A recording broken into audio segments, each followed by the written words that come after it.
Hello जय हिंद and a very warm welcome to all of you. तो आइए आज शुरू करते हैं एसएससी सीजीएल के मोस्ट एक्सपेक्टेड करंट अफेयर्स के क्वेश्चन। तो देखते पहला question, which country has become the new permanent member of Shanghai cooperation organisation in 2024। कौन सा देश 2024 में शंघाई सहयोग संगठन का नया स्थायी सदस्य बन गया है? तो इस सवाल का सही जवाब है बेलारूस। ये 2024 में इसने इस संगठन को ज्वाइन किया। इससे पहले 2023 में ईरान ने ज्वाइन किया था। अब देखते हैं क्वेश्चन नंबर 2, मेरी माटी मेरा देश अभियान campaign is an initiative of which ministry. मेरी माटी मेरा देश अभियान किस मंत्रालय की एक पहल है? तो इसका सही जवाब रहेगा option B, ministry of rural development. अच्छा, इस मिनिस्ट्री के साथ एक मिनिस्ट्री और थी जिसने कोलैबोरेटिव तरीके से इसके साथ काम किया था, इसका नाम है मिनिस्ट्री ऑफ कल्चर। ठीक है, अगर आपके पास ministry of rural development option में ना हो और मिनिस्ट्री ऑफ कल्चर हो ऑप्शन में, तो आप ये भी लगा सकते हैं। क्वेश्चन नंबर 3 देखते हैं, Ker Puja festival is celebrated in which state और यूटी। कर पूजा उत्सव किस राज्य या केंद्र शासित प्रदेश में मनाया जाता? तो इसका सही जवाब है त्रिपुरा। देखिए, इस फेस्टिवल के अलावा यहाँ पर होने वाले दो और डांस है जो आपको याद रखने हैं। एक का नाम है होजागिरी और दूसरा नाम है हमारे पास गरिया।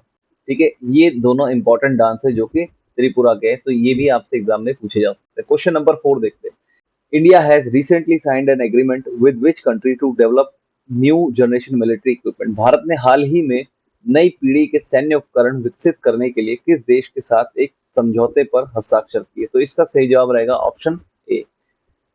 क्वेश्चन नंबर 5, न्यू स्वर्णिमा योजना स्टार्टेड बाय विच मिनिस्ट्री। नई स्वर्णिमा योजना किस मंत्रालय द्वारा शुरू की गई है?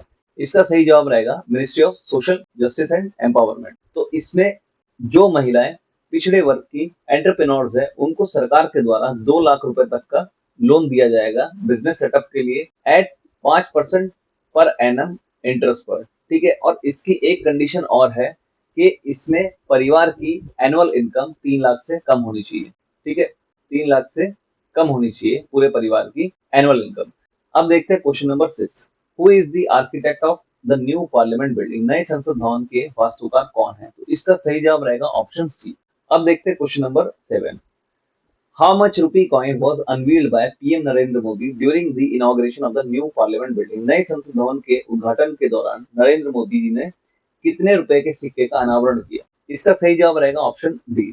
Question number 8, India first hydrogen power train to run in which state. Bharat की पहली हाइड्रोजन संचालित ट्रेन किस राज्य में चलेगी? तो इसका सही जवाब रहेगा ऑप्शन डी, ये चलेगी जिंद से सोनीपत तक। ठीक है, और अगर आपसे ये क्वेश्चन पूछा जाए कि पहली हाइड्रोजन पावर्ड पैसेंजर ट्रेन, तो अगर पैसेंजर ट्रेन की बात की जाएगी तो वो है हमारे पास जर्मनी में। ठीक है, question number 9, which state government recently recommended Kui language to include in the 8th schedule of the constitution of India. हाल ही में किस राज्य सरकार ने कोई भाषा को भारत के संविधान की 8वीं अनुसूची में शामिल करने की सिफारिश की? तो इसका सही जवाब है हमारे पास ऑप्शन बी। देखिए, 1950 में भारत के संविधान की अनुसूची में अगर हम देखें तो हमारे पास केवल 14 लैंग्वेजेस थी। इसके बाद जब 21वां संशोधन हुआ 1967 में, तो सिंधी भाषा को जोड़ा गया। ठीक है, 21वां जब संशोधन हुआ तब सिंधी भाषा को जोड़ा गया। इसके बाद 71वां जब संशोधन हुआ 1992 में, तो हमने ऐड करी थी कोंकणी, मणिपुरी और नेपाली। इसके अलावा हमने 2003 में बोडो, संथाली, डोगरी और मैथिली को हमने ऐड किया था 2003 में। ये हमारा था 92वां संशोधन, ये हमारा था 92वां संशोधन। तो अब तक हमारे संविधान में केवल 22 भाषाएं हैं जो 8वीं अनुसूची में एडेड है। देखते question number 10, where is Sammakka Sarakka central tribal university being established. Sammakka Sarakka केंद्र जनजातीय विश्वविद्यालय किस राज्य में स्थापित किया जा रहा है? तो इसका सही जवाब रहेगा ऑप्शन डी। देखते हैं question number 11, according to the Forbes list 2023, who has become the most powerful women in the world. Forbes अनुसूची 2023 के अनुसार दुनिया की सबसे शक्तिशाली महिला कौन बन गई है? तो इसका सही जवाब है option C, Ursula von der Leyen. Question number 12, who has been conferred with Sahitya Akademi award 2023 for Hindi language. Hindi भाषा के लिए साहित्य अकादमी पुरस्कार 2023 से किसे सम्मानित किया गया है? तो इसका सही जवाब है ऑप्शन ए, संजीव। इन्हें किस किताब के लिए दिया गया है इस अवार्ड को? मुझे पहचान। ठीक है। Question number 13, who has been awarded the English language Sahitya Akademi award for year 2023? वर्ष 2023 के लिए अंग्रेजी भाषा साहित्य अकादमी पुरस्कार से किसे सम्मानित किया गया? तो इसका सही जवाब है हमारे पास ऑप्शन डी। इन्हें मिला था ये पुरस्कार रिक्विम इन रागा जानकी पुस्तक के लिए। ठीक है। Question number 14, PM Kisan Bhai Yojana launched by the central government in 2023 related to which of the following? तो इसका सही जवाब है crop storage. Question number 15, what is the question number 15, what is the full form of RAISE program launched by NITI Aayog recently? हाल ही में नीति आयोग द्वारा शुरू किए गए राइस प्रोग्राम का पूर्ण नाम क्या है? तो इसका सही जवाब रहेगा rapid innovation and startup expansion. तो ए इसका सही जवाब है। और ये प्रोग्राम हमने शुरू किया था, नीति आयोग ने ऑस्ट्रेलिया के साथ मिलकर ये भारत में इस प्रोग्राम को शुरू किया था। ठीक है। तो अगर आपसे देश का नाम पूछेंगे तो ऑस्ट्रेलिया इसका सही जवाब है। Question number 16, which is the first city in India to be recognized as the city of literature by UNESCO in 2024?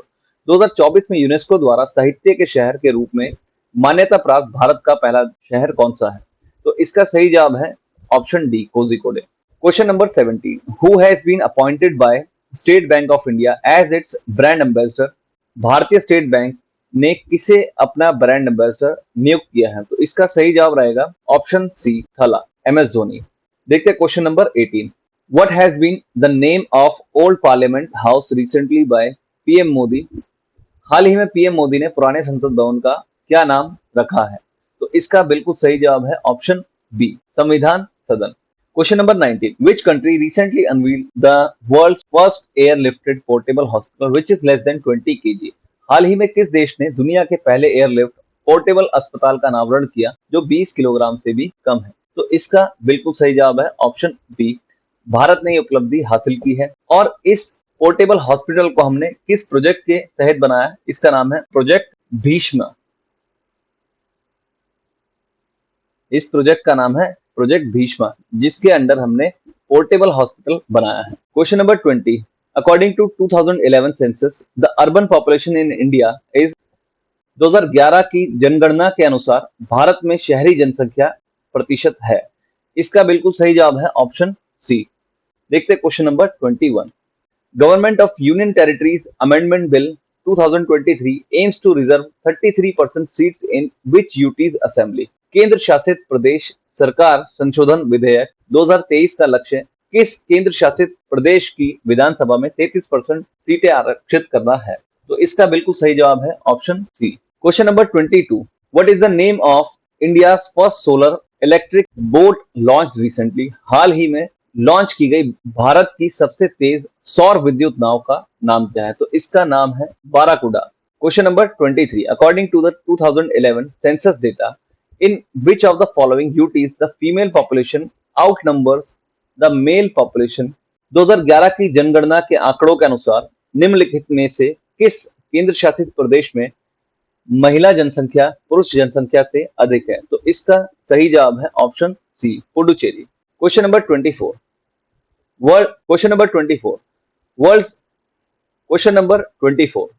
World's tallest Nataraja statue installed at G20 summit venue. Who designed this statue? G20 शिखर सम्मेलन स्थल पर विश्व की सबसे ऊंची नटराज प्रतिमा स्थित इस प्रतिमा को किसने डिजाइन किया? तो इसका बिल्कुल सही जवाब है ऑप्शन डी। ठीक है। अगर आप ऑप्शन ए पर ध्यान दें, अरुण योगीराज वह व्यक्ति है जिसने राम मंदिर में रामलला की मूर्ति को डिजाइन किया था। और ऑप्शन बी अगर आप देखें, चंद्रकांत सोमपुरा ये वो व्यक्ति है जिन्होंने राम मंदिर को डिजाइन किया था। क्वेश्चन नंबर 25, जनजातीय गौरव दिवस इज सेलिब्रेटेड ऑन? जनजातीय गौरव दिवस कब मनाया जाता है? यानी कि इसका बिल्कुल सही जवाब है ऑप्शन बी, 15 नवंबर। ये बिरसा मुंडा के जन्मदिन पर मनाया जाता है। देखते question number 26, who among the following from India to be the first player inducted into tennis hall of fame? Bharat से निम्नलिखित में कौन tennis Question number 26. Who among the following from India to be the first player inducted into tennis hall of fame? Bharat से निम्नलिखित में से कौन tennis hall of fame में शामिल होने वाला पहला खिलाड़ी है? देखिए इसका बिल्कुल सही जवाब है विजय अमृतराज एंड लिएंडर पेस, यानी कि इसका बिल्कुल सही ऑप्शन है ऑप्शन डी। अब देखते हैं question number 27। Which among the following countries will host the 2024 south Asian games? तो इसका सही जवाब है option D, Pakistan. Question number 26. Who among the following from India to be the first player inducted into Tennis Hall of Fame? Bharat से निम्नलिखित में से कौन से टेनिस हॉल ऑफ फेम में शामिल होने वाला पहला खिलाड़ी है? तो इसका सही जवाब है विजय अमृतराज एंड लिएंडर पेस। तो सही ऑप्शन रहेगा हमारा option D. Question number 27. Which among the following countries will host the 2024 South Asian Games? निम्नलिखित में से कौन सा देश 2024 दक्षिण एशियाई खेलों की मेजबानी करेगा? तो इसका सही जवाब है पाकिस्तान, ऑप्शन डी। देखते हैं क्वेश्चन नंबर 28। इन विच स्टेट और UT the first Khelo India para games held in 11 to 17 दिसंबर 2023? 11 से 17 दिसंबर 2023 को पहला खेलो इंडिया पैरा गेम्स किस राज्य या केंद्र शासित प्रदेश में आयोजित हुआ? तो इसका सही जवाब है option C, Delhi. Question number 29। Whose autobiography is the recently published book शेर जिसने चांदनी पी ली? हाल ही में प्रकाशित पुस्तक शेर जिसने चांदी पी ली किसकी आत्मकथा है? तो इसका बिल्कुल सही जवाब है option A, S Somnath.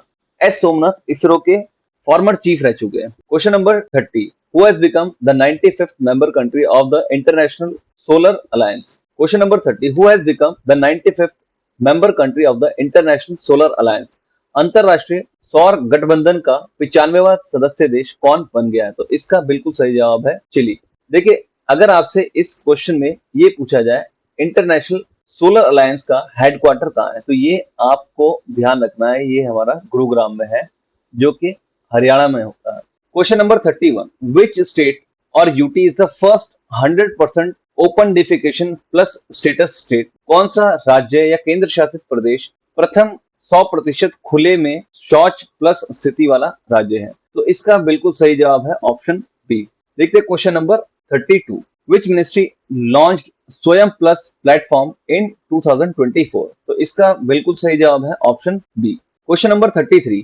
धोरदो village has been awarded as the best tourism village by UNWTO. It is in which state? Dhordo गांव को united nation world tourism organisation द्वारा सर्वश्रेष्ठ पर्यटन गांव के रूप में सम्मानित किया गया है। ये किस राज्य में स्थित है? तो इसका बिल्कुल सही जवाब है हमारे पास option A, Gujarat. Question number 34। Khelo India youth games 2024 हेल्ड इन विच स्टेट? खेलो इंडिया यूथ गेम्स 2024 किस राज्य में आयोजित हुए? तो इसका बिल्कुल सही जवाब है हमारे पास option A, Tamil Nadu. Question number 35। The total number of high courts in India as on 1 जनवरी 2024? 1 जनवरी 2024 तक भारत में उच्च न्यायालयों की कुल संख्या कितनी है? तो इसका बिल्कुल सही जवाब है हमारे पास ऑप्शन सी। अब देखते हैं question number 36। What is the name of India first floating missile test range? भारत की पहली फ्लोटिंग मिसाइल परीक्षण रेंज का क्या नाम है? तो इसका बिल्कुल सही जवाब है हमारे पास option A, INS Anvesh. Question number 37। Reliance Jio signed an agreement with which country to develop 6G technology? Reliance Jio ने 6G तकनीक विकसित करने के लिए किस देश के साथ समझौता किया है? तो इसका बिल्कुल सही जवाब है ऑप्शन डी, फिनलैंड। देखते हैं question number 38। When was the electoral bond scheme introduced? चुनावी बॉन्ड योजना कब शुरू की गई? तो भारत में ये स्कीम 2018 में शुरू की गई। तो इसका सही जवाब है ऑप्शन बी। Question number 39।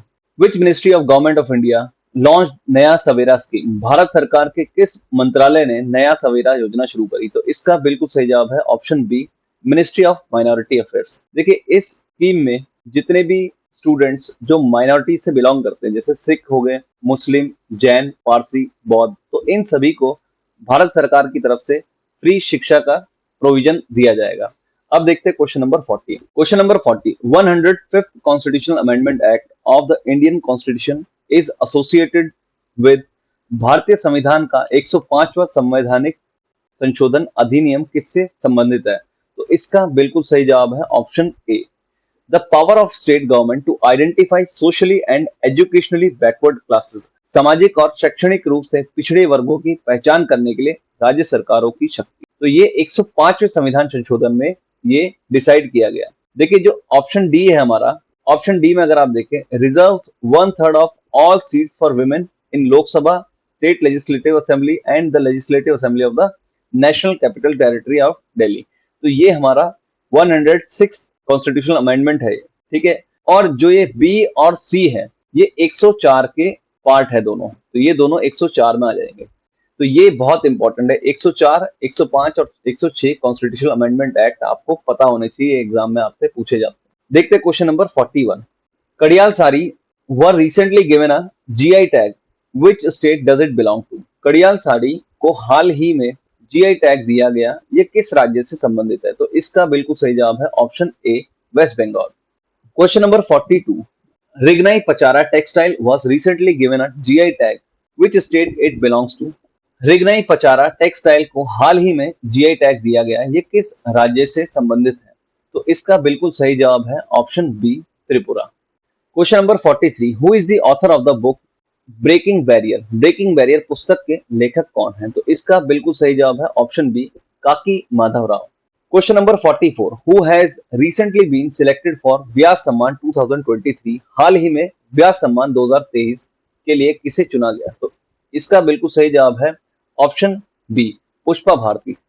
इनको ये मिला है इनकी जीवनी के लिए, जिसका नाम है यादें यादें और यादें। तो इनकी जीवनी का नाम है ये यादें यादें यादें, तो इसके लिए इन्हें मिला है व्यास सम्मान 2023। क्वेश्चन नंबर 45 देखते हैं। Which city hosted the 108 Indian science congress? 108वीं भारतीय विज्ञान कांग्रेस आईएससी की मेजबानी किस शहर ने की? तो इसका बिल्कुल सही जवाब है Nagpur. Question number 46। 27th national youth festival held in which of the following city? 27वां राष्ट्रीय युवा महोत्सव निम्नलिखित में से किस शहर में आयोजित हुआ? तो इसका बिल्कुल सही जवाब है option A, Nashik. Question number 46। 27th national youth festival held in which of the following city? 27वां राष्ट्रीय युवा महोत्सव निम्नलिखित में से किस शहर में आयोजित हुआ? इसका बिल्कुल सही जवाब है नासिक, जो कि महाराष्ट्र में है। ऑप्शन ए इसका सही जवाब रहेगा। Question number 47। Which team won cricket women premier league in 2024? तो इसका बिल्कुल सही जवाब रहेगा option D, Royal Challenger Bangalore. अगर आपको वीडियो पसंद आए तो जरूर लाइक करें, सब्सक्राइब करें, शेयर करें। Thank you so much.